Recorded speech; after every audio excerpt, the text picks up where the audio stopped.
What's the biggest thing for you to improve on, stepping up and being a starter? I think everything. Playing the run, being started as the run. Okay, I'm not as big of a guy, so being started the run and just everything. Improving not a fast rate. I think I got a lot to prove. So. Okay.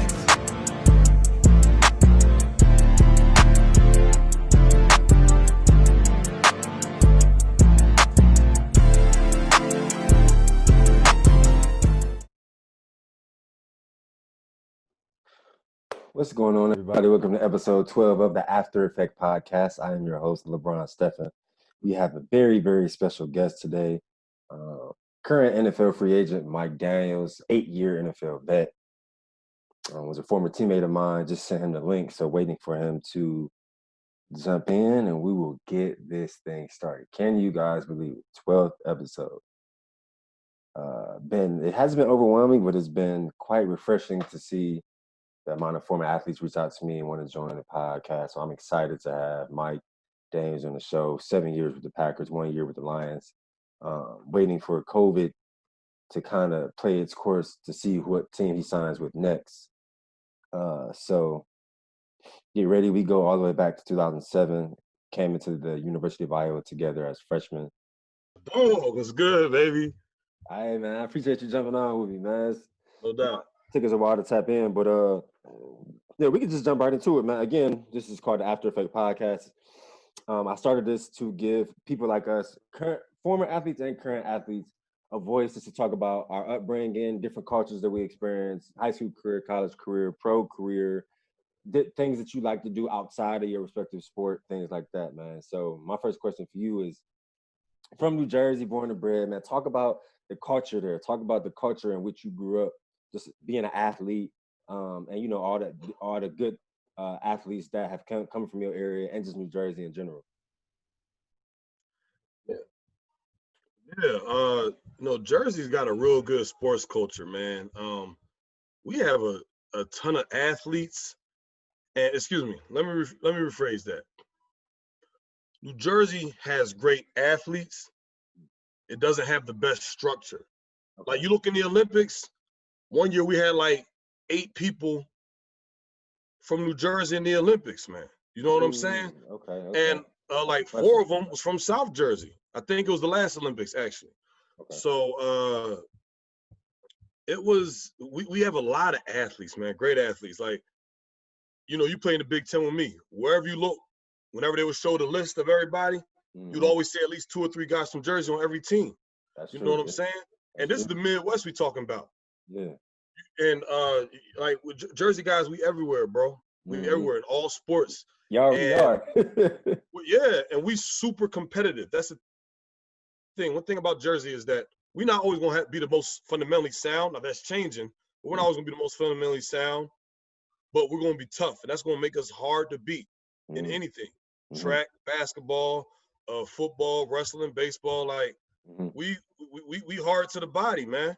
And that's just the way we're bred. Like our youth sports are brutal.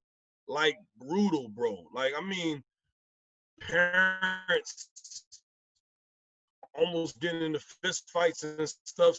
Oh, like that. Like that. Yeah, bro. That's why we so intense, man. Like, I never forget. I'm watching the Florida guys. I think it was the youth documentary or whatever. And they was like, yo, you got like the big time hustlers and whatnot. They're betting on the game, so kids are like got to be protected.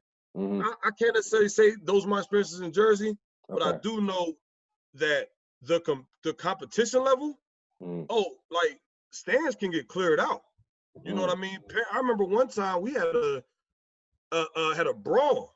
I'm talking like parents running on the field, coaches running on the field, bro. It was crazy, man. I was in 8th grade, and that was with people from the town right over. Like we ended up going to high school with some of these guys or whatever. But that's just like the competitive nature, bro. Yeah.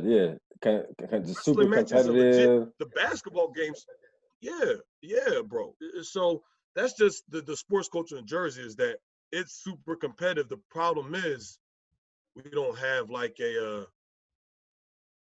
so I'll speak on football. We don't have a college football culture.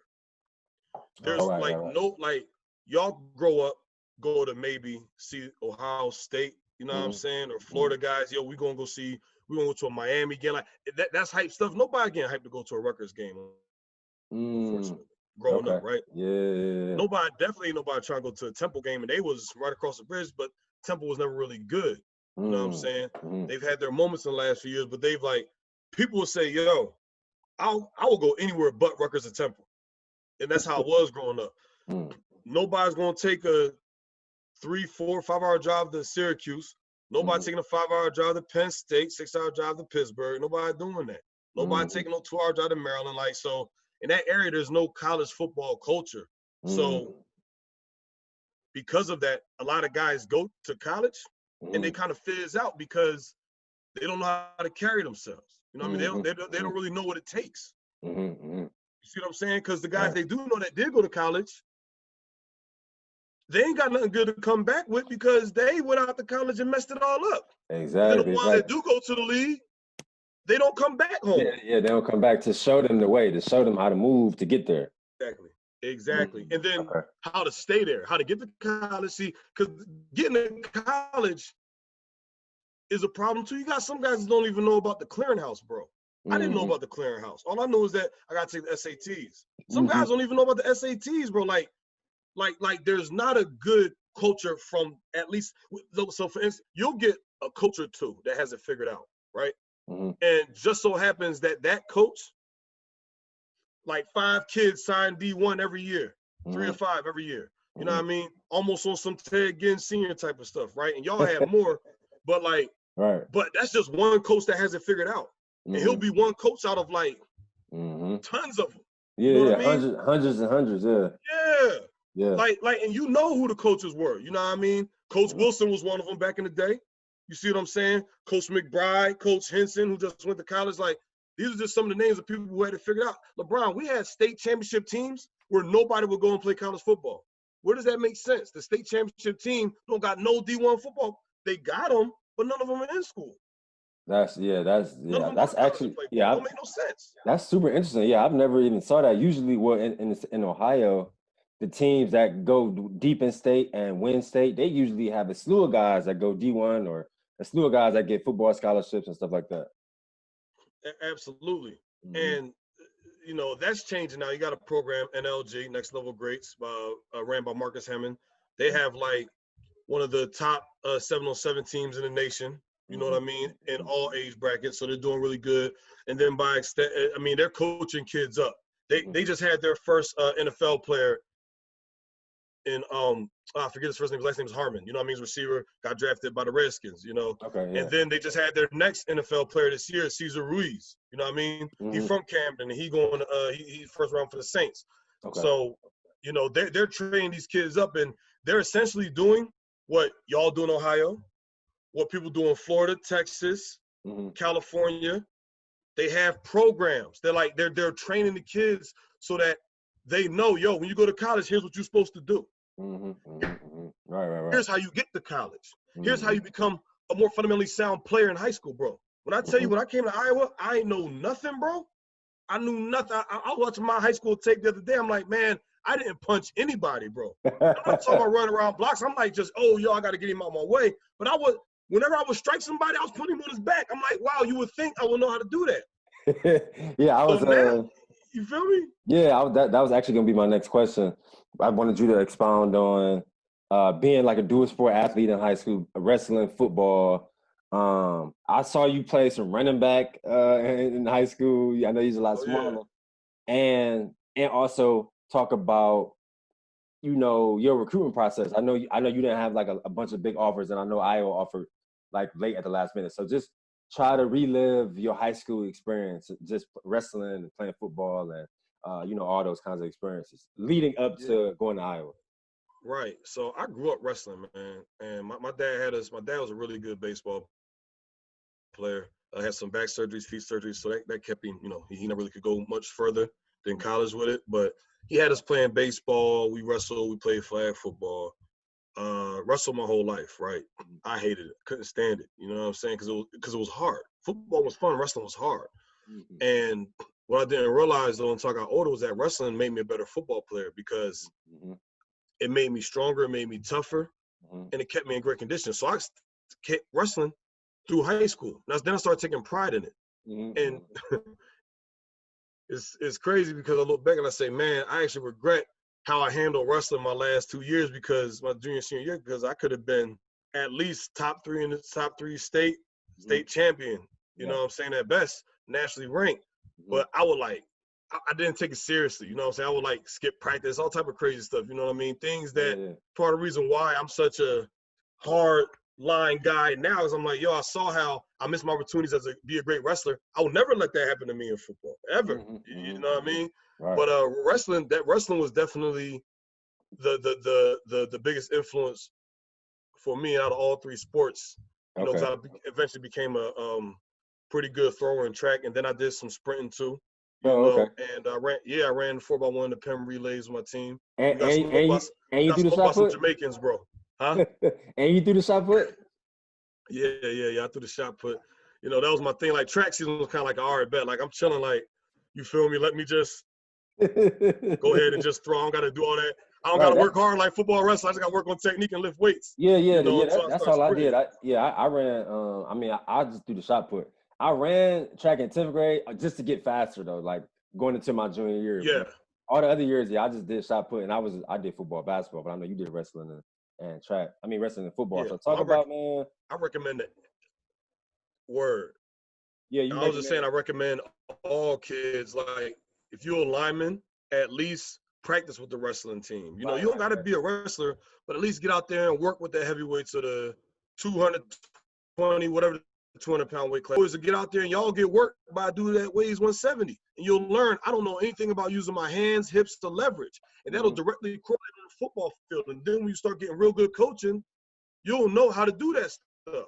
Right. You'll know you'll be more comfortable in that atmosphere. Exactly. You'll be more comfortable getting hands on somebody. It won't be like a foreign concept to you to be grappling with somebody, right? And then I recommend everybody run track. Everybody, like get your flexibility up. You know what I'm saying? Get your pliability, speed up. You know, football definitely becomes speed, explosion, all that. You know, and those things have definitely built me. You talk about the recruiting process there. There really wasn't one. You know, I had a couple schools came to the high school to talk to me. Penn State talked to me. Pitt, Rutgers, Army, and nobody offered. I do remember. You had Villanova, right? Villanova offered you at some point, right? So Villanova offered. I wanted after my senior year is when I got my offer, right? Villanova offered, and let me backtrack real quick. I needed a highlight tape made, right? So Matt Roberts had Pro Dynamics. He used to record our games. He's telling me you need to get a highlight tape made. All right, I did it, right? So I remember when football season was over, I was driving over to his office, and I was looking at the tapes as it was in progress. I'm like, yo, we missed a place from this game, missed a play from that game, missed a place from that game, because I logged every play I made, like, in my head. Like, I knew the plays I made. I'm like, yo, like, for instance, we played against the state championship team, Delsey. I had crazy tackles, tackle for losses, hits and all that, and they weren't necessarily like splash plays, but it was against the state championship team. I'm like, yo, we got to have these in there. And Matt made a phenomenal tape. And I remember that's what they was talking about. I was like, yo, his tape was incredible. Like, you really showcased the things he was great at. So shout outs to Matt, but I was definitely heavily involved in the process. It wasn't just, I'm going to play, then I'm going to sit back, and my coach and everybody's going to take care of it. And then all of a sudden, was like, nah, yo, I need to get seen. You know what I mean? We had teachers in my school who were they coached at Woodrow Wilson, you know what I mean, school in Camden. And Coach McBride was a coach there. And then he ended up going to Winslow. And that's school that Sean Green went to. And Harold and I went to Woodrow Wilson, you know what I mean? And I'm there, I'm like, yo, get my tape to your coach, like to your bull, like, see if you can do something with it. I need some help. You know what I mean? I can't look at it. Our school wasn't a football school, bro. Like, we won 4 games and we felt like we was doing it. You feel me? And I'm serious, bro. So I got the tape made. Matt got the tape sent out and all that. I'm getting called from all the D1 AA schools. Appalachian State, they just won a championship. You know, everybody was like, oh my God. And at the time, these two schools was number 1, number 2. We thought you'd be at like Michigan or Ohio State the way your tape looks. Like, wow, what the heck? And I'm like, hey, listen, yo, I appreciate it. Yeah, you hearing that? You salty because you trying to get the bigger offers. What? So I'll never forget when my coach, we was in the hallway and he stopped me and he's like, Mike, you might have to settle for D1 AA, man. I know you want to go Division I. That, you know, you haven't settled for FCS in this terms nowadays, and they want to go FBS, you know. And I'm like, you know what? I just thank God that I am getting some look. So I'm going to go where I need to go, and I'm going to make it happen. So I took the visit to Villanova, and so at that time, Villanova wasn't D1 A. They were FCS. Yeah, they were doing AA, right? Because the basketball team was D1. The basketball team is fierce. Yeah, there's nothing on the East Coast. We got a lot of schools that like are fierce in basketball, but they're, you know what I'm saying, they compete. But the football team is an FCS team, so it's like, how does that happen? But the basketball coach on the East Coast is different. So I never knew that. Okay. So I left some information out. The week going into the Villanova visit, Iowa had Coach Ferentz actually called me. Okay. You know, and he was like, "Hey, you know, we really like you, like we see. Would you like to be an Iowa Hawkeye?" I'm like, "Coach, absolutely. I'm taking a visit to Villanova, so I'm gonna honor my visit to Villanova. I'm gonna see what they're talking about, and then he asked me if I wanted to take a visit there, right? And I said, yeah, I'll definitely do that, but I'm already going to Villanova. He said, okay, cool. So I'm sure he already knew, like, I'm gonna get this kid. Like, you go take the Villanova visit, it's cool, right? Yeah. And I took the Villanova visit, and did y'all go to a Villanova basketball game? We went to a game, and it was playing Texas. And I think it was Kevin Durant went to Texas, right? Yeah. Kevin Durant. So he was out there, right? So I'm we had to we had to join the Wells Fargo. It wasn't called that back then. And like, I'm at the Villanova game. I'm seeing some like local Kevin players Durant and stuff that I know. Huh? I said, you seeing 18-year-old Kevin Durant at Texas get to it. That's crazy. Bro, he put up. It's crazy, but it's crazy because Villanova like shut him down. I think he had like 11 points. You know, KD gets buckets, bro. You feel me? But I just remember he was like the hype, this tall, skinny kid from Texas. He killing it, and we shut him down. You know what I mean? The Villanova won. And like looking back on it, I didn't know the magnitude of that. I'm like, yo, I watched Kevin Durant get shut down in person, bro. Like, that was crazy, bro. You feel me? Bro, I can only imagine, dog. Like, yeah, that's right, yo. So the visit was cool. Everybody was cool, man. And it went great, yo. It went great. And shout outs to my big bro, man. Ended up playing fullback for the Redskins, man. Name escapes me at the time, man. I feel like a jerk, but I'm gonna text it to you. Oh, he was the one that hosted you? Yeah, he was one that hosted me. He ended up playing fullback for the Redskins for a long time, man. And gosh, man, I can't believe his name escapes me, bro. But he was a linebacker. They wanted me to be a linebacker, and he was supposed to be like, I was gonna be like his protege. And that would have been dope, because that would have been nice, bro, because he was the man, bro. He got drafted out of Villanova and ended up playing fullback for a long time for the Redskins and killing stuff, bro. You feel me? So, but shout outs to him. He works for the league now as my dog, man. I gotta look at my phone. I can't believe I forget his name. I was just texting him like a few months ago, bro. But anyway, man. And so after the Villanova visit, you visited Iowa after that? Oh no, bro. At the end of the Villanova visit, we sitting in the office with the head coach, me and my parents, and him, and he gonna say, you know, hey, we don't really know. We got a kid that's got a medical. We don't know if he's gonna like stay or not. So we don't really know if we have the scholarship, but we still want you to commit. And I was like, oh, that's cool. I'm gonna go take my Iowa visit. You feel me? Yeah. Like, you know, you bring up there, play these games. Like, I had an Iowa visit, but I'm still coming showing love. I'm like, you know what? We ain't doing this. We ain't doing this. So it was actually funny because the coach came to Iowa, or excuse me, he had actually like called and was like, man, you sure you want to go to Iowa? You might get lost in the shuffle. And that right there had me like, I'm definitely going to Iowa now because you just said I can't do it. You feel me? They think I'm good enough. You say I'm nah, bro. Stay where you at. You know what I mean? I'll never forget Coach Ferentz. They actually came to visit him and Coach Wilson. Coach Wilson's from the area. And couldn't find out Coach Wilson knew my pops from back in the day. You feel me? And his pops was the basketball coach at Rutgers Camden, where my dad played baseball. And come to find out, his pops went to high school with my grandpops that owned the law office in Camden. So I'm like, yo, that's godsend, bro. Yeah, like that's all world. God. I gotta go to Iowa for sure. And that was literally my only offer. So Coach Ferentz and Wilson came to my wrestling practice.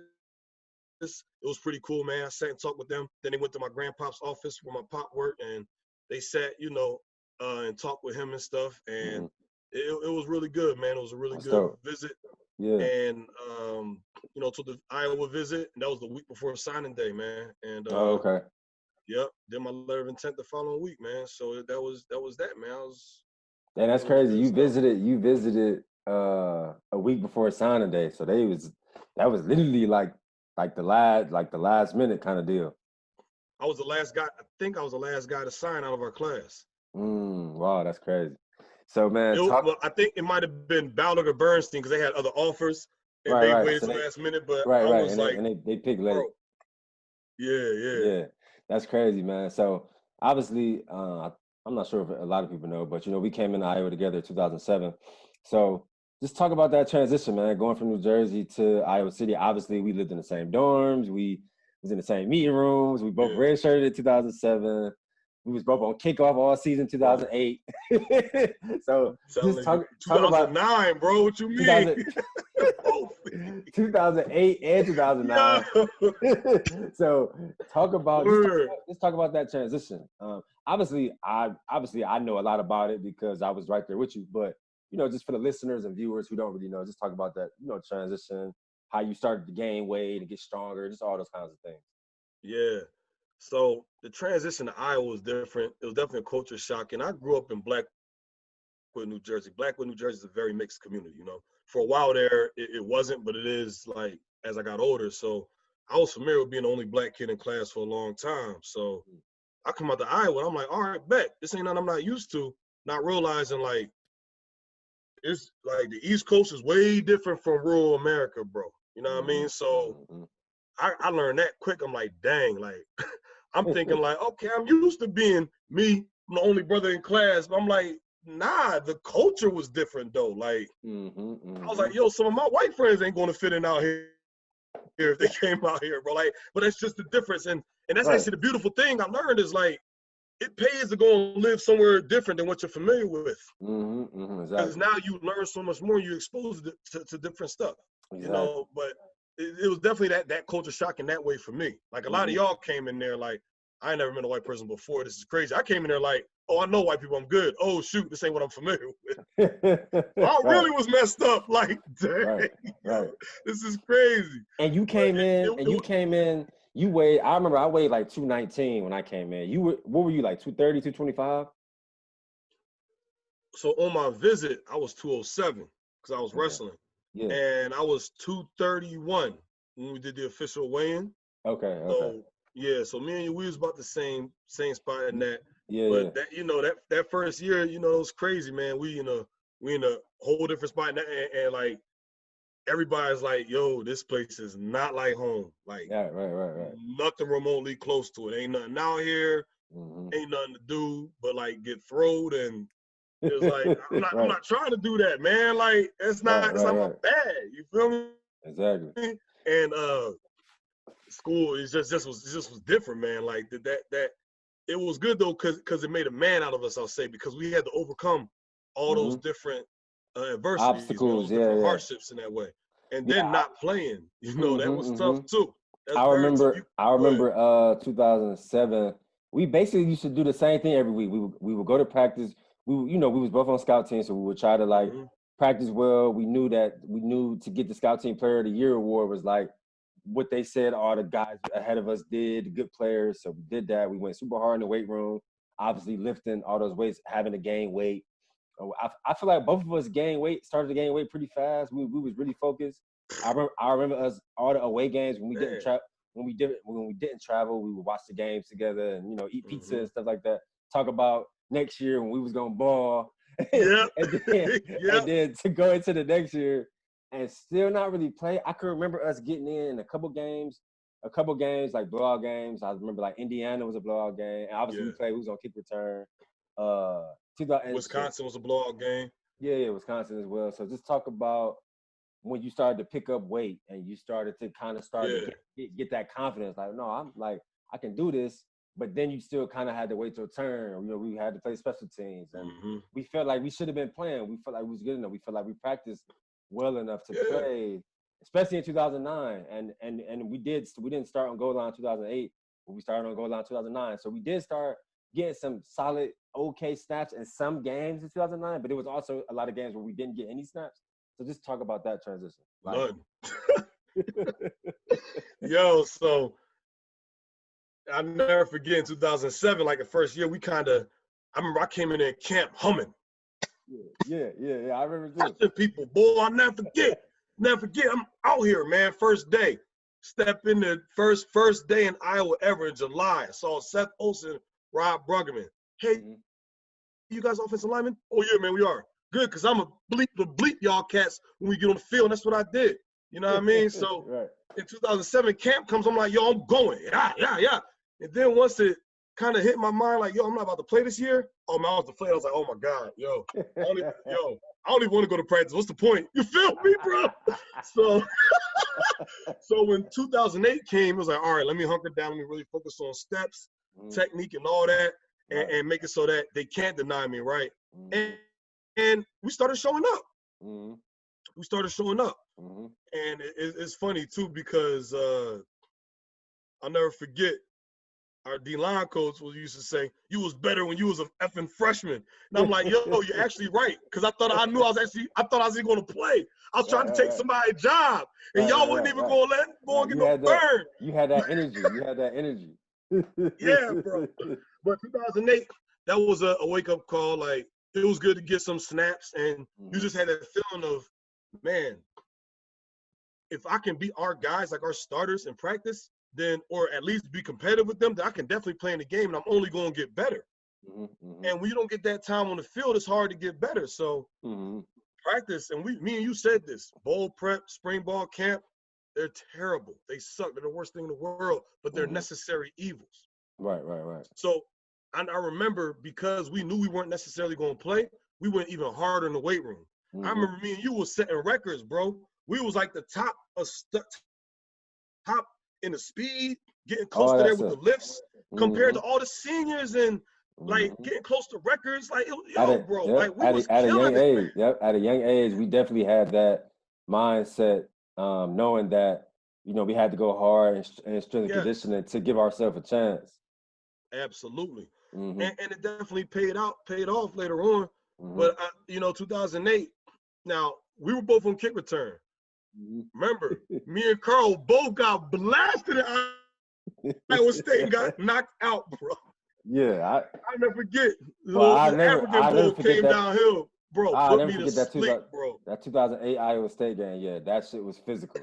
Listen, that's when I realized, oh, okay, these Bulls hate us. And it's crazy because on defense, I was killing it. Had like a tackle, had like a couple pressures on the boy Arnaud, and like, I mean, Buddy just caught me slipping, bro. I was like, oh, shoot. That shit was like, that shit sounded like a car crash, man. Oh, yeah, you was standing right there. And the problem is, I left y'all. We were supposed to double the ball. And I took off like, nah, I'm going to give him everything I got. And I dropped my head, hit me right on the crown. Thank God I ain't break nothing. You know what I mean? Thank you, Lord Jesus. You feel me? Exactly. That could have been bad, but yeah, I got laid down, bro. I ain't not afraid to say it. And if I ever see that boy, I'm gonna shake his hand like, yo, thank you for welcoming me to the NCAA. You know what I mean? I knew the rivalry was like at that. I knew this rivalry was real. I'm like, yo, these dudes hate us. I'm gonna make sure they never win again, right? So. After that, we played Pitt, and then after that, I wasn't on kickoff return again. Like, so I actually wasn't on kickoff return in 2008. after them first Oh, 4 games. okay. After Yeah. the first 4 games, yeah, I stayed on there the whole year. But in 2009, it was crazy. I forget. I remember in beginning of camp, like we both was like, all right, yo, this our time, bro. Like at worst, we're gonna be in rotation. Exactly. Like I know for me, the first 2 practices, I caught bad cramps. Mm-hmm. And they was like, yo, you're so out of shape that you can't be the starter. Then they put Ballard inside, which is what they really wanted to do from the beginning. And that was it. From there on out, I didn't play the rest of the year, bro. Like we barely played. Bro, we barely played against you and I, bro. You know what I mean? That's an FCS yeah, man. We didn't play against Arkansas State. Yeah, we did. That's one of them games. We didn't get no snaps. Where all due respect to Arkansas State, all due respect to them, that's the game where the starters supposed to be sitting by halftime. We didn't get a snap, bro. But that game actually ended up being close. We ended up only beating them by like a field goal, I think. Like 24-21 or something like that. It was stupid close though. It was stupid close. But that was my next question. 2009 was 11-2. That was like a really big season for us. Does anything or any moments stand out to you? Because like you said, we started on goal line, but we didn't get the amount of snaps that we felt like we deserved, especially just watching all the practice tape and the game tape and understanding that we used to practice pretty perfect. And we knew that if we was at any other university, we would be in a rotation. And we was literally the only other 2 guys that even played that didn't start. So it was literally we was 6 deep. We was 6 deep, but 5 and 6 guys didn't get a lot of snaps. Do you have any moments in that season that like stood out to you? Because I think we got like 8 snaps versus Wisconsin at the end, and we got some pressures. We had like some goal. I got a sack. You caused the intercept. Listen, I got a sack. You caused the interception, bro. Yeah. And we had some goal line plays versus Michigan State before Marv caught that pass. We stopped him from scoring. We had a couple. I don't think we didn't get no snaps versus Ohio State, Big Ten championship. No snaps in the Orange Bowl. So yeah, man, just talk about any moments that stood out to you that season, since it was a good season for us to be a part of. Yeah, man, that season I don't even got the Orange Bowl ring. I don't want it. I ain't play. You know what I'm saying? Yeah. I ain't get no snaps. Listen, if it wasn't for kick return, I wouldn't have varsity lettered if it wasn't for kick return. In fact, I played more the year before. I would be interested to look at the stats. You probably did play more than. No, I did play more the year before, bro. If it wasn't for kickoff return, I wasn't going to be a varsity letter that year, man. So my mentality, what stood out, I'm going to say what stood out to me last because it leads to the next thing. But that year, the mentality was like, all right, y'all not going to play me, cool. I'm going to make sure you can't deny me. I don't know when that's going to be, but I'm not going to let y'all deny me again. Don't poke the bear, bro, and I bite. You know what I mean? I eat. So I had the mentality like, yo, it's time. And me and you, we turned it up in the weight room. And I remember, what's funny, man? I remember. And hold up. Remember, they used to do dogs period. It was pass rush period and they would have the 2s versus the 1s. And me and you would be given the starting offensive line hell every, what was it? Wednesday, right? That was practice. Every Wednesday, we was given the starting offensive line hell. Even block us, bro. Even bowl game week 2, like before the Orange Bowl. And remember, Coach Ferns made us like run to the other field and start the whole thing over. I just knew. Yeah, no, he said the offense on the lap because we was killing them, bro. I just knew we was playing in the Orange Bowl. But even if we wasn't, I was like, it's all good because I'm gonna kill these dudes in practice and I'm gonna keep getting ready so that when I do play, you ain't gonna be able to take me off the field. You see what I'm saying? And then we took pride in kick return, bro. People was diving out of our way on the wedge. We was flatlining cats. I'll never forget me and Wade Leopard, man. Shout out to Wade, bro. Indiana. Buddy literally dove at the ground, bro. Dove at the ground. We went to hit him, bro. Like we was killing people, man. But you had to take pride in whatever you was gonna get on the field. And that's one thing I learned was any moment you get on the field, whatever you're doing, you gotta take pride in it, man. So I'm very thankful for, having to ride the pine that whole season, bro, because it was definitely humbling. And I guess the moment that I remember the most was the Orange Bowl. Like, I couldn't even celebrate. I was like, yo, that's what's up. That's why I sent you that. I should have been on that field. Yeah, I sent you that picture of the picture that we took after the Orange Bowl. And both of our faces, obviously we was happy we won, but our faces kind of just looked sour. Like, man, we ain't getting no snaps. Like, not 2 snaps in the game. You know what I mean? And bro, it's not like we were sitting behind seniors. We were sitting behind guys we came in with a year ahead of us, bro. And it was like guys that in drills we would do better than, or one-on-ones or blocks or whatever. And it'd be like I don't see that. He's gonna be the starter no matter what. He can be the starter. Cool. Can I get some reps now? Can I get some run? Like, cool, I like that. So crazy, when the bro. When the Orange Bowl ended, that was the most impactful moment. Because I'm like, gotcha.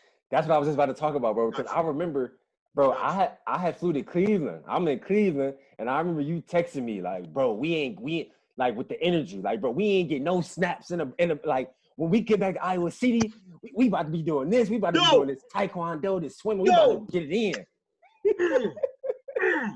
And listen, here's something people don't know, bro. Before games, me and you used to be in our hotel room, like lifting, like doing band workouts, push-ups, dips, sit-ups, getting in our stance, bro, doing the grippers. Yeah, we was getting ready.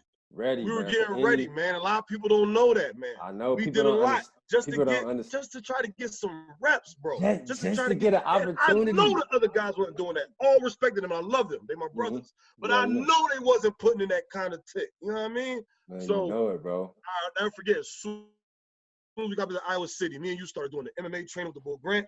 We started doing taekwondo with Vicky and Ned Aston. Yep. Yeah. And I think that definitely elevated doing all that extra work that we did all 2010. I mean, all of that 2010 off season leading into the 2010 season. It definitely elevated both of our games, man. And I feel like that mindset, and that was going to be my next question.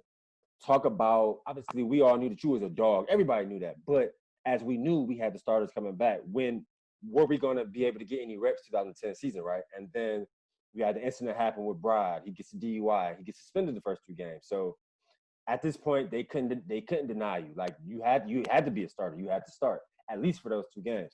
So just talk about that offseason, everything we did, you knowing that you was ready for your opportunities as soon as it got there, and the football guys was in your favor. Something happened with another guy. He messed up, and you was able to start, and you went stupid. So just talk about that. Bro, like by mid-season, I had more sacks and tackles for loss than the entire D-line combined. The original 4 starters, my numbers was better than theirs combined, bro. Right. You feel me? You can't tell me that work ain't pay off. Exactly. You know what I mean? And bro, I had like the opportunity presented itself. I remember the first game we both got a sack against Eastern Illinois. You remember? And I was like, it's on. And then remember Iowa State. Remember we was getting ready for the Iowa State game 2010. You know, we was always roommates before the games, and they showed the commercial. Like, they showed because that game was on ESPN, I think, and they showed, like, you know, the Hawkeyes and the Cyclones play at 3, whatever. And they showed the highlights from the first game, and they showed me and you getting the sack, and we was going crazy in the room, like, hey, go. Yo, we was turned, man. We was super turned. Oh, I forgot about that. Yeah. And so when that game came, we came and we played, bro, and we blew them out, and we showed up. And then I remember we went to Arizona, and they just jumped out on us all crazy. But I remember that game, I had a sack and a tackle for loss and back-to-back plays, bro. I mean, it was like, yo, Arizona? What, you not going to play me? That was Arizona? What's up? Yeah. Oh, yeah, because that's when Bride came back and they put him back into the starting lineup. But Arizona had a squad. They had Nick Foles was the quarterback, Brooks Reed. They had Brooks Reed on the other side, defensive end. They had a good squad. Yeah. They was good, man. And their offensive line was big. You feel me? But none of that mattered. But I feel like we punched them. I feel like from that point on, obviously 2010, Bride came back and he started, I think, a couple more games. But then you, I forgot what game it was, but they put you back in the start lineup and you started the rest of the season, right? Michigan State, because they started him again in Wisconsin, you know, and Michigan State, they just was like, because I actually just watched that game, and my homie, I ain't gonna put, you know what I mean, the guard, I was just killing him on the interior, just knocking him back every play. You know what I'm saying? There was one play, I took one buddy and just tossed him and got a tackle on the line, bro. And I'm like, yo, what's up? And they just kept me as a starter. And then the next week, we beat Michigan State. Yeah, I remember that. It was ranked number 5. Mm-hmm. You know what I'm saying? They had Le'Veon Bell, Kirk Cousins. I went crazy in that game. Yeah, I remember you had like 2 or 3 tackles for loss. Yeah, I remember that. Yeah. And we ended up blowing them out. That's when Micah, Sass God rest him. God bless him did. Yeah, RP to the homie, man. Yeah, he got that interception and then pissed it to Micah Hyde and Micah ran. Yeah. Yeah. That was a crazy play. I remember. I just remember there was still some flip flop. You know, we had the throwback game against Ball State. I think he was still starting. Yeah. You went. I'm like, yo, listen. I'm like, y'all don't want to play me against, a smaller conference school against Arkansas State. Let me show you how a D lineman is supposed to produce against a school that, all due respect to them, but don't have the kind of training that we have. And I went and got 4 tackles for loss, 6 tackles, and a sack. You feel me? You had like 4 or 5 tackles for loss. Like, you were stupid. This ain't supposed to be no close game. Yeah, we blew them out like 50-0. That pissed me off, man. Mm-hmm. Yeah, because the year before, it was a close game against Arkansas State. Mm-hmm. You know, and I'm like, y'all always do all this talking, don't underestimate them, but we still should be blowing them out. Mm-hmm. Yeah, we got a close game. I'm like, no. As soon as I get on the field, I'm going to show y'all how you're – and guess what?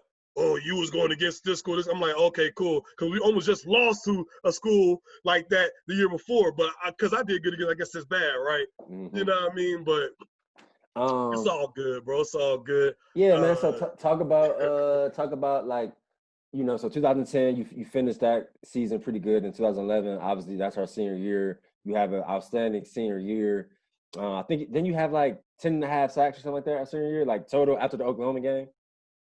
9. It was supposed to be 10, but they didn't give me that one against Louisiana Monroe, man. That should have been mine. They gave it to my dog Nardo. Shout out to Nardo, Nardo. Yeah, shout out to Nard. Lancaster, Pennsylvania, man. But they let him have that, and he rocked out that game, But I had 9, and I had 2 against Oklahoma when it counted. 2 against Oklahoma in the tackle for loss, man, and it was number 1 offense in the country, bro. Yeah, they was. Landry Jones, Landry Jones, Kenny Stills, they had it humming up there, man. Man. So obviously, we dove into the Iowa experience, talked about all the ups and downs. So talk about, man, the 2012 NFL draft. Talk about just the draft process. I know, obviously, you wanted to go like first or second round, but then you had the shoulder surgery.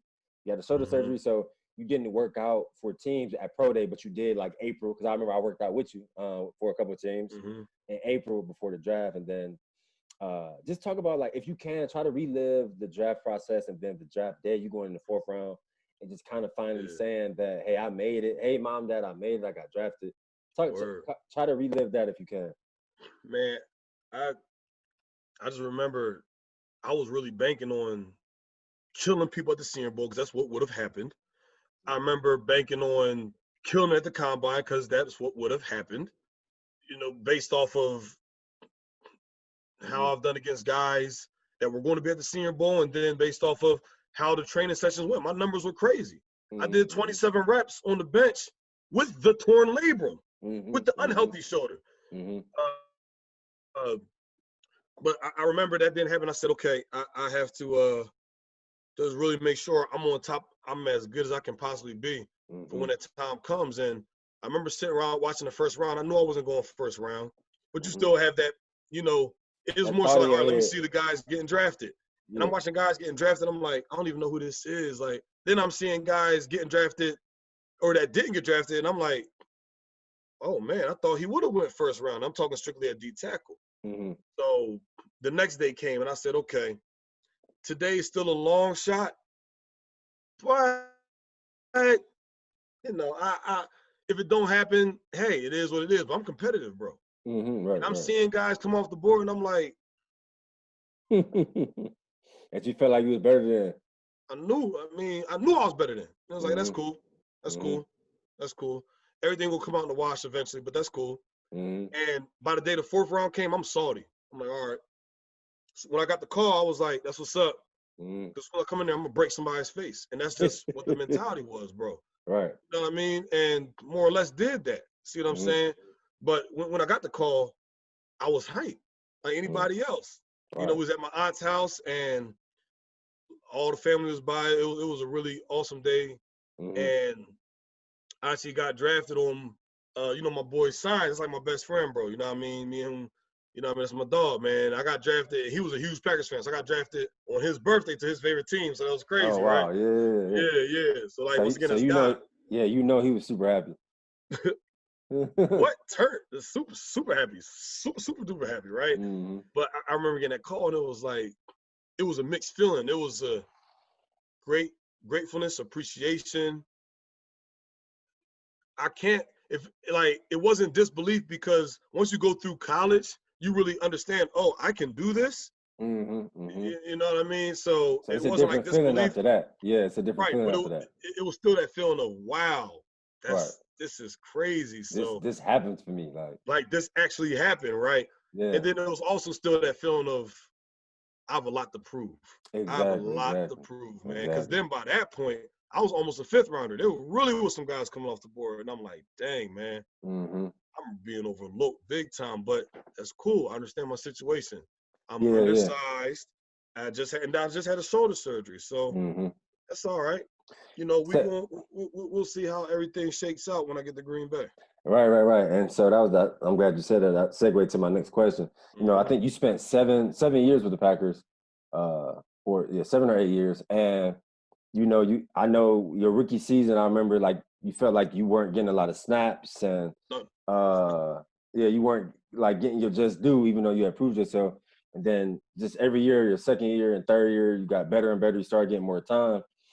Ultimately, into working yourself into a household name, right? You ended up getting an extension with the Packers. You know, test the bag that all professional athletes want to test, like that second contract, that extension. You know, that you'll be able to set your family up for generations.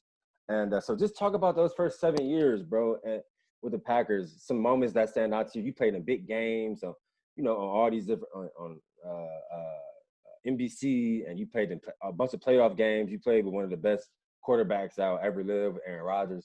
You know, you was blessed to test that extension and be able to solidify a foundation for your family, man. So just talk about some moments that stand out to you your first 7 years with the Packers.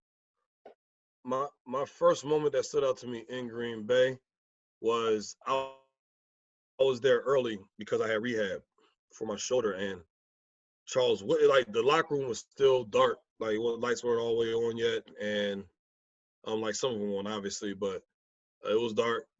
It was before anybody was there, and this was during mini camp. Okay. And Charles Wood came up to me. I'm sitting in my locker. Literally, him and I are the only ones in the locker room. He's like, "Hey man, how your shoulder doing?" I'm like, I can hardly talk. Like, yo, Charles Woodson just came up and asked me how am I doing, bro. I'm like, yo, I'm like, oh yeah, I'm good, Wood. I'm good, man. I'm getting there. He's like, all right, man, we really gonna need you this year. I was like, yo, yo, I called the whole family. Charles Woodson said they gonna need me. Yo, it's about to go down. This is crazy. Charles Woodson, yo, hit me up. Oh my God, yo, that's crazy. Charles Woodson, yo, he came up to me. He know Charles Woodson knows I'm on the team. He actually knows I'm on the team. Yo, that, bro, I already know that was a moment. Yeah, I know that. That was a moment, man. It did, and then, so that was one, man. That was like the biggest one I can remember is that, and then from there on, it just started to be like the dominoes were falling from like all the other guys, like the D lineman. I'm in a room with B.J. Raji, who's a Pro Bowl, the guy who I looked up to, right? Or looked up to rather. Mike Neal. And remember, we saw Mike in college, and we was like, how does a human look like that, bro? You feel me? I'll never forget that, bro. Me and you, I was like, yo, LeBron, that's how you gonna look when we seen you, bro. And then Ryan Pickett, who played, like he was a 12-year vet, and they're looking at me, you know, do the stuff that we did at Iowa, you know what I mean? And they're like, man, how do you do this certain technique? How do you do this certain form? D coordinator pointing me out, thrashing like all pro guards, like look, this is how you play the run. I'm like, that's crazy. Like, you know what I mean? Yeah. And the offensive lineman showing respect. Like, I never forget Josh Sitton, who's a phenomenal guard. He was the best. He was the best guard in football for like 3 years straight at one point. Yeah, I remember that. I remember he came up to me before the Browns preseason game. And he said, "Hey, dude, I'm just let you know, don't make me a liar, because I talked real good about you in the media." I'm like, "Yo, Josh Sitton showed me props gave me props in the media. Yeah, he showed me love in the media." Yeah. But it's just cool. I'll never forget Clay Matthews said to me, "Hey, man, I don't want to say this too loud or whatever, but I'm putting Clay out there." He said, "I love when you come on the field. You bring a certain level of intensity and violence to the game, man, and I love your mentality." I'm like, oh, love. So you get the respect like that from your peers. It really lets you know, like, let me keep working. Let me keep doing what I'm doing, man. And that's like that, man. Good locker room, man. Really good dudes, great teammates, and yeah. those are guys you like to go to war with. I played in two NFC Championship games. One where arguably we definitely should have won. Another one we got blown out. So it was, but to be in that atmosphere is crazy. Playing in a playoff game is insane because when this is over, it's over. Yeah. When this is over, it's over, bro. Like leading into the playoff games, was there any like anxieties? Like, man, like, because you know us growing up, I'm sure you watch football growing up. You watch these playoff games, you want to go to the Super Bowl, and now you actually playing in them, like you starting in them. Right. Was there any kind of anxiety, like, man, wow, this is really my life, or it's kind of like, no, this is football. This is what I've been doing. Like, the first one I played him was when like Kaepernick was killing us with the zone read. Nobody had seen it yet. He ran for a stupid amount of yards. I remember that. That's the first one I played. Well, excuse me, the first one before that was against the Vikings. So that almost didn't feel like a playoff game because we literally just played them the week before, and it was like, okay, we're playing the Vikings again, and you know we beat them. That one against the 49ers, though, that one felt like a playoff game. It was like crazy. Man, what? And the atmosphere there was crazy. They had 2 Chainz. That's back when he was like on. You know what I mean? Right. He was performing before every kickoff they had. It was just crazy, bro. It's a crazy atmosphere. I remember watching that game. Yeah. What? So that was crazy. And they came to Lambeau the next year. We had some, you know, some salt in our blood for that one. And unfortunately, we lost on the final field goal. That was a tight game. And then playing against Dallas, you know, because that's when the offensive line first really started becoming the offensive line, and we killed the run game that week. And then we lost to Seattle in the championship game. But like those playoff games, the first one, like I said, just felt like a regular game because there was like a feeling of, okay, this is Minnesota. We know how to beat them. We played the 49ers. It was like, yo, they whooped us the first week. We can't let this happen again. And it did. But it really, like, it had that playoff atmosphere. It was insane, man. It was crazy. It really was crazy.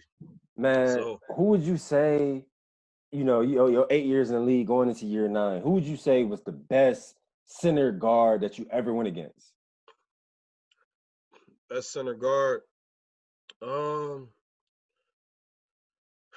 best guard I went against, I would have to say it was Josh Sitton. That was in practice. Right, okay. Because he blocked in a way that he was so big, he was so strong, he just would grab you. Now, I would still do well against him, and he definitely made me better because nobody else blocked like him. See what I mean? Yeah. And I say this, and I always say this, Zach Martin is the best pass blocking guard in the NFL. And he has for the Cowboys, right?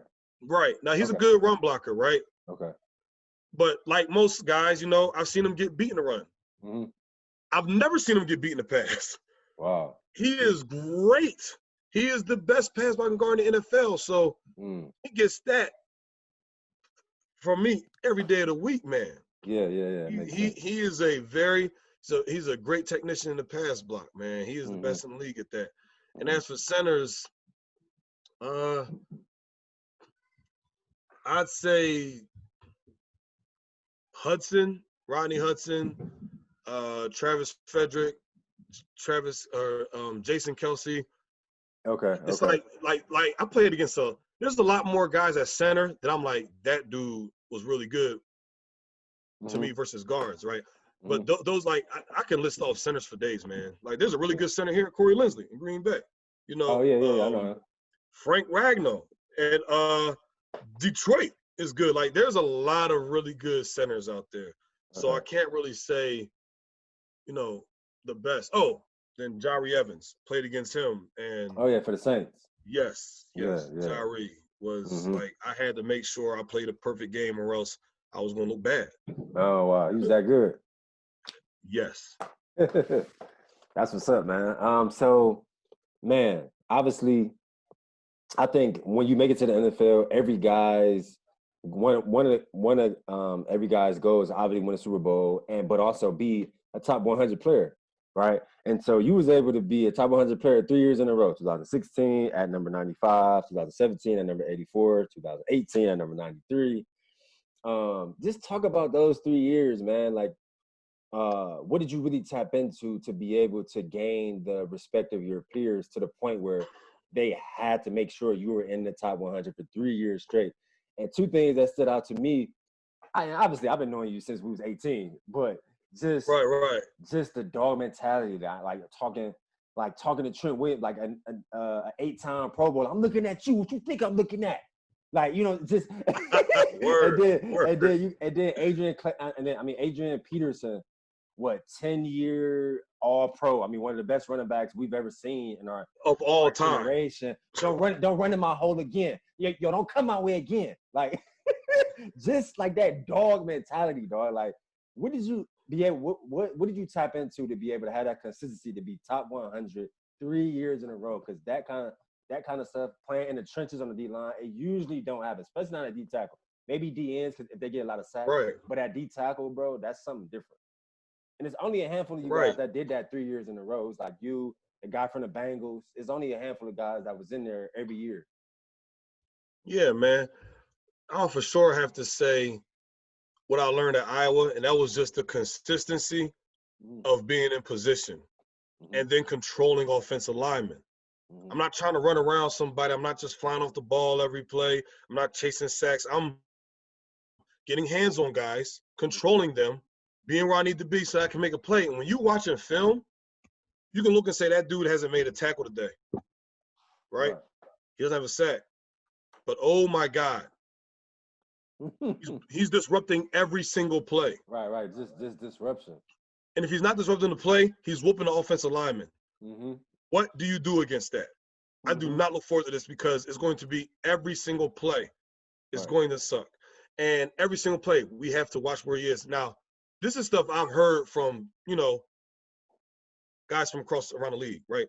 And I think that's what it is, because I got voted into the Pro Bowl when I had 3 sacks at the time. I ended up with 5, but I had 3 at the time, and it's you know, I was voted first alternate at that point. So excuse me, I had 4 sacks at the time, and it was just my play style. I'll never forget when I'm watching film as a rookie and I see Justin Smith just pummeling people. I say, you know what?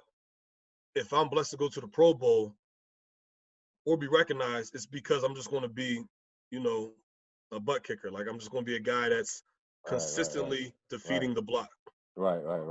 And when you do that, you make plays. You make big plays. You disrupt plays. And when coaches are watching film, they're seeing who is ruining the game. Who do we have to make sure – like, a guy can get a lot of, you know, sacks or tackles and not necessarily affect the game. See what I mean? One thing that has always been said about me was my ability to affect the game, my ability to displace offensive linemen, and I'm just everywhere they don't want me to be.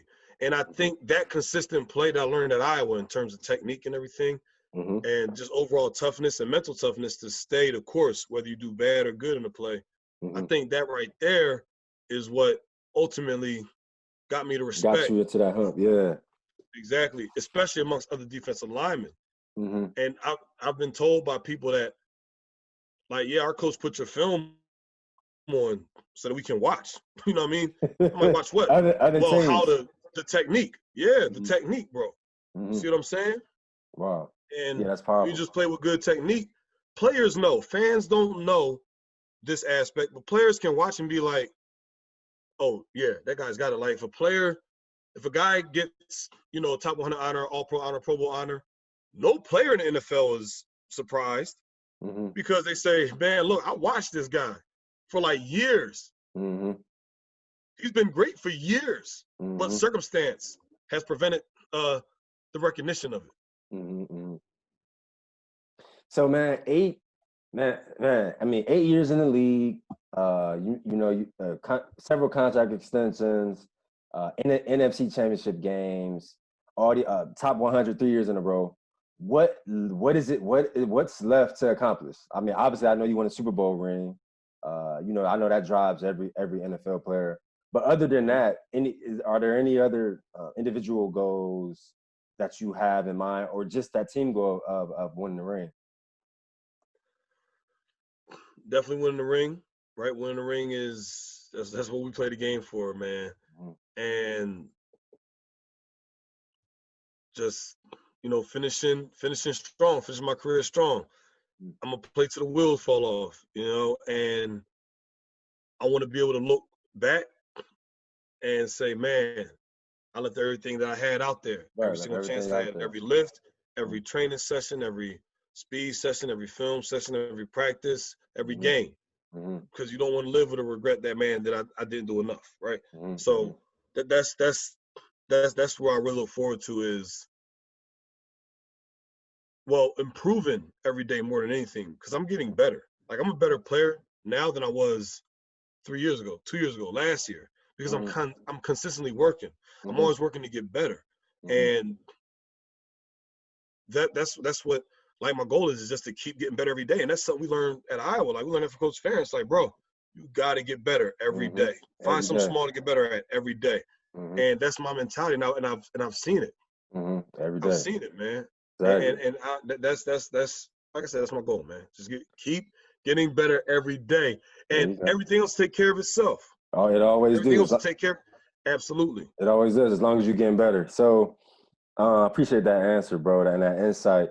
So usually at this point, I got 2 questions left. I'll ask guys, about the day that they decided, that they were done with sports and that transition out of sports. But obviously, you're still active. You're still an active player. So I noticed that, you're an avid member of the anime community, the wrestling community. You've hosted at the Gospel BET Awards. You've hosted cooking shows with your mom. You've appeared as a guest spot and host on several NFL shows. So what would you say are just some interests that you have outside of sports? Maybe possibly looking at life after football in like the next 5 years, or, however long you decide. Yeah. One thing that I love to do, and you've been part of this, and when we get it rolling again, you're going to be in it too, is working with the kids, man, coaching kids and stuff. And that's something that, like, I really have a passion for, is teaching the youth and guiding them in life, obviously, but being able to teach them football, because that's my profession, right? That's what I've studied and specialized in. Definitely anime. That's my stuff, man. Anything pop culture, nerd culture, anime, comics, and that stuff is popular now. So it's actually a fun time to be a nerd, man. Anime, comics, cartoons, like all that stuff, man. That's video games. That's my bag, man. That's definitely something I love. How does it make you feel to be like a pillar of a person for that, and as an NFL player? Because like you say, it's a lot of guys that have come out since you've come out that that they're in the anime and comics and wrestling, all these things. But like you say, it's like cool now. Like, you were into it before it was cool, but it's cool to now be that. So how does that feel? I'm sure that's a good feeling for you to kind of feel like a pillar to kind of build that kind of feel, that vibration, as an NFL player. Yeah, man, that's it's very cool, because more importantly, goes back to kids. I want kids to be able to be themselves, and being black, being a black man in America, like, we have been conditioned in such a bad way. Yes. We didn't ask for gangster rap. We had positive rap, and then, not to crap on my gangster rap, because we all turn up to it. Exactly. But you got some people that's not distinguishing the difference between reality and somebody telling a story. Exactly. And it's like, they telling a story now. They could be telling a story that's what they lived, or what they've been around, or literally just telling a story. And some people, it resonates with them to say, yo, that's right. Yo, that's a struggle. That's real. I'm gonna make sure I don't have to struggle. I'm gonna do better. I'm gonna do more constructive things. You got some people like, word, turn it on. We're about to go light the block up. You feel me? Exactly. And you know what I'm saying? So, like you said, they can't distinguish what's real and what's fake, or what's real and what's just a story that somebody wrote, literally just lyrics that they songwriting. or they're saying, yo, I used to do this. I live in a nice neighborhood. My kids go to private school. You know what I'm saying? And because of that, being a black male and you being an actor now, you can attest to this. You can't really be yourself. You can't have other interests than more or less, you know, acting like ignorant. And that is changing. And I love that that's changing because more people being held accountable for acting like an ignorant fool. You see more black people, you know what I mean? And it's always been like that. But now it's okay that people can say, yo, this dude's a nut, bro. We don't need that kind of behavior around versus, yo, he out here, he a shooter, yo, he out here doing this and that. Now it's like, yo, we don't need that. That's no good, man. What's cool about that? People are overcoming those circumstances because social media has allowed people to see, wow, I can make it out. I can do well. You feel me? They can keep in contact with their cousin that went and made it and live in the hills now, or he's doing well or whatever. Like, they can keep in contact. Cuz can give game. And cuz can feel comfortable coming back without thinking about, yo, I'm going to get held up or this or that going to happen. Like, y'all can come back. And people, if anything, going to show love, bro. Yeah, it's going to be love there. And that's my goal is to, like, I really want to continue to talk to the youth in general. You know, obviously our community, but the youth in general, that it's okay to be yourself. It's okay to be yourself, man. You'll go way further in life by being yourself. Right, being who you really are, being like attacking your true interests instead of trying to put on like this facade that you are somebody, you know, that you really aren't. Absolutely, man. Yeah, absolutely. Definitely, man. So my final question, I always end my interviews with the after effect question. I feel, you know, we've been playing sports since we were 7, 8, 9, 10 years old. You know, you still an active player. You still playing. We got over 20 plus years of experience playing sports. And we go through so many emotions, mixed emotions, wins, losses, pain, rage, courage, you know, things like that. And I feel as athletes, we all have an after effect. We all have lessons that we've learned that we'll never forget, that we'll take on with us after the game, that we'll teach our kids. What would you say some of your after effect is? What would you say some lessons are that you learned and are still learning that you will continue to display or continue to move with after football, that you'll teach your kids? You know, what's some lessons and ethics that you learned during your athletic career? Because we've learned and saw so much. I say the endless pursuit of wisdom, right? I always say being smart is having knowledge. Being wise is the application of knowledge, right? So you have somebody that knows way more than you about just a lot of different stuff. He knows so much more. That person's not utilizing that. That person is just smart. They're not, you know, being practical, right? Right. You could not know as much, but apply it. Everything that you do know, you're consistently applying what you learned from that one mistake you made, or from what that thing you did right, or from what your cousin did wrong, or from what you saw your moms do right, or whatever. You know what I mean? You're applying everything you see. You'll watch something and be like, dang, I'm not going to let myself be in that situation, whatever it could be, right? Right. And that'll ultimately affect your decision making, okay? So the endless pursuit of wisdom, man. Understand, and I always said this. No, so having it together, or like, so knowing it all, right? I say this. I say I'm definitely a person who has it all together. Why do I say that? Because I fully recognize that I do not have it all the way together. I do not have it together. Right. You constantly see that, and you're able to admit it. Yes. Yeah. So you can have it all together. Having it all together is, in my opinion, is understanding, knowing that you do not have it all together, and you need to get it together. And if you don't have it together, then clearly there's something you're doing wrong. So now it's whoa, I need to seek wisdom, right? I need to talk to people that can help me out. You can learn from everybody, man. You really can. And whenever you step into a new arena, look to see who you can learn from. Look to see who you can learn from. All the time.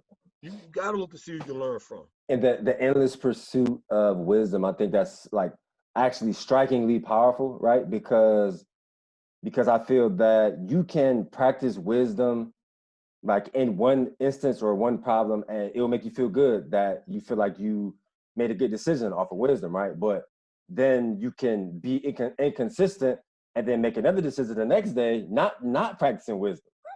Right. So like you said, just the no ego complex of, hey, I can admit that I don't have it all together. I understand that I'm never going to have it all together. I understand that I'm not going to be perfect, but I'm fully committed to endlessly pursuing acts of wisdom, like, at a consistent rate. That's like super, super powerful, man. That's like the perfect answer, bro. Man, look, that's what helped me out. That's what helped me out. That's what helped me out, man. I'm thinking you got to adapt your surroundings, but then how do you do that? Right. You got to learn. You got to grow. You got to grow. Right. Elevation, man, is real. Of course, man. Hey, listen, bro, that's all I had. I appreciate you hopping on with me, dog. I know you're a super busy man. I pride myself on, giving guys flowers while they're here. Now, you already know it's nothing but love coming from me since 2007. Love, man. For you, man. But again, it's been a blessing to see your journey, bro, just your NFL journey, your journey with your family. I just remember, it's crazy. We always talk about this, but I literally remember when you told me you manifested this, bro. You manifested the kind of wife you wanted, how many kids you wanted, bro. And just to see all these things happen for you, dog, I'm super, super happy for you, bro. Like, and I'm super happy to see. Shout out to my wife, Heaven. Yeah. Shout out to Heaven. And all your kids, man. I'm super excited just to see, the rest of your NFL career and what you do after that. I know it's only gonna be great things, man. So again, it's all love and you already know anything that I can do or to support or whatever. I mean, you already know I'm a text away. So. Yeah, we link, man. I really appreciate it. Thanks for having me on, man. I look forward to coming on again at a later date. Definitely. Talk about some other stuff because me and you, we were just on the phone for like an hour and a half last night, bro. Exactly. Like we definitely know how to get it in, man. You already know. So I'll definitely have you on for some more for some different topics as I continue to develop the pod and kind of range on how I want to sift through it and stuff like that. So yeah, I'll definitely keep you in the loop, man. Word. Hey, all right, real bro, quick. Real quick. Yeah. Remember we was working at Hy-Vee, bro? We used to be like, I'm gonna go stack this paper because we knew the paper took a long time. Like, we're gonna be on the paper out for like an hour, but it's an hour burnt. They make them hours go by. And then word. Remember we used to be so sore working from the summer workouts, man. Like, man, I'm sore as hell, man. Dang. Bro. Yo, Willie's face used to look so miserable coming out the jaw, bro, with the curve. Like, he's hurting. And then the dude's like, dumping, bro. Have you ever forgot your ear joints, when they would dump the glass, bro? Oh, yeah. No, I didn't. Like, well, if I didn't have it in my ear, I would cover my ears because that was the worst. I might still got some ear, bro. That was crazy, bro. That sound of that glass, click. I'm like, stop. That joint was too loud. Hey, bro, that was some good times, man. We was young boys just trying to survive, man. Trying to make a couple dollars and pay some bills. Yo, for real. Nah, y'all wasn't as hungry as me, boy. I did security, bro, at some of the bars. Oh, for real? I don't remember that. You don't remember that, bro? What bars did you do security at? The one, it was like a Mexican bar, but like they would have the black parties there. Oh, I do remember. Bro, yes. I remember now. You actually came in one time. Me and you really you stood and like just chopped with me the whole time. I was close, bro. Yeah. I remember that now. Okay. Yeah. Me and Vern, bro. Vern needed some backup. And it's funny, man. I was just talking. I interviewed Sean Prater. I interviewed Prater last night. And I wanted to say I appreciate you because I remember you talked me into in 2011 staying in Iowa City for our last spring break. Everybody had went somewhere. It was our last spring break. You talked me into staying, and we just did 2 days every day for 7 days straight. going into our senior year, just to give us that edge. Like, you know, I want to say I appreciate that, man. We would go lift at the new facility they built. Then we do pull workouts. Then we do taekwondo. Then we go taekwondo. Bro. Every day, bro. For 7 straight days, man. You got to separate yourself from everybody else. You know what I'm saying? Everybody want to go have fun. That's cool. I'm going to get this work. Exactly. I'll have fun later. Exactly. Real fun. You an actor now, bro. You got your own IMDb page, man. Hey, you can't tell me that hard work ain't pay off, man. Hey, man, I got a couple credits, man. I'm just trying to elevate. you know how I go. I'm just trying to elevate, man. Elevate in my purpose, what I feel like is my purpose. That's right. So whether I'm acting, whether I'm writing, whether I'm hosting this podcast, just telling these kinds of stories to the world, man. Like, I feel like that's my purpose, and that's why we here, man. So yeah, I appreciate you, bro. No doubt. Well, look, man. Hit my line whenever, man. Hey, definitely, man. I appreciated this. I look forward to the rest of the episodes I'm going to watch, man. Yes, sir. I'll tell you about that later when we get off the camera. You know what I'm saying? Yes, sir. Yeah, man, I appreciate you jumping on. Tell Hev I said hello to all your kids, man. I hope you guys are staying healthy and safe during these. Absolutely. It's been a crazy year, and I really hope we're able to have a season, man, so I can see you ball this season. You're right. And if we don't, that gives me more time to get ready. Because you know how it's going to go down. And especially now because, you know, we 31. So just, I mean, obviously you're going hard in your workouts, but just the wear and tear that you get on the field, like, it's kind of helping you. It'll help you a little bit. Yeah. No doubt. No doubt, bro. Well, yeah, I'll tap my chiropractor just got here, bro, so I'm going to have to hop off. Hey, man. It's a constant grind, bro. Constant. Yeah, I'm going to hit the chiropractor tomorrow. I'll try to get in there once a week, man, just to keep all the joints aligned. But, yeah, have a good session, Take care of your body, man. Have a good session, bro, and, yeah, I'll tap in with you. Appreciate it, yo. All right, later.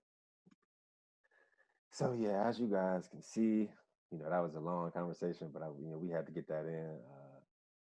You know, Mike Daniels is a pillar in the NFL. I think he'll be a Hall of Famer for sure when it's time for him to get voted in. So it was a blessing that we were able to keep our relationship since 2007, 13 years in. I think he was a great guest on the show.